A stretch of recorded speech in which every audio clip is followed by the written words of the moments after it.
Paborito kong pelikula. Aaminin ko, hindi ko pa nararanasan na pumunta sa sinehan dahil wala naman akong pambili ng tiket. Kaya naiinggit ako sa iba dahil nakakapanood sila ng paborito nilang pelikula sa isang malaking screen. Uy! Ipapalabas ng paborito kong movie sa telebisyon! Laking tuwa ako dahil ipapalabas na ng libre ang pelikulang hinintay ko ng isang taon. Uy! Gala tayo ngayon! Wika ng aking kaibigan.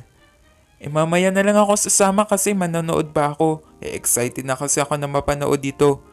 Tugon ko sa aking kaibigan. 2 oras nang lumipas at natapos ko na nga panoorin ang paborito kong pelikula. Pagkalabas ko ng aming bahay, nakita ko na naglalakad ang aking mga kaibigan. Uy, tara na! Alis na tayo! Masayang tugon ko. Kakauwi lang namin. Sayang di ka sumama. Ang saya kaya. Nagbike kami tapos may nakita kaming street foods at sobrang sarap nito. Meron ding mga palamig at naglaro kami ng soccer. Pagkatapos ay nagkwentuhan kami ng nakakatakot. Basta, sobrang saya. Pasalaysay ng aking kaibigan. Halos nang hinayang ako noong mga oras na yun.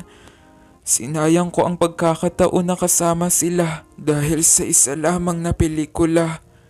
Sa 2 oras kong panonood ng isang palabas ay sobrang dami nang nagawa ng aking mga kaibigan. Kaya tayo, huwag natin ipagpapalit ang pagkakataon na makasama natin ang ating mga kaibigan sa mga bagay na maaaring maulit pa dahil ang pagkakataon na makasama sila at makagawa ng masasayang alaala ay hindi na maibabalik pa. Mas maganda pa rin na ilaan ng oras sa tunay na realidad ng buhay at hindi lang umiikot ang mundo natin sa mga uri ng media katulad ng telebisyon at social media.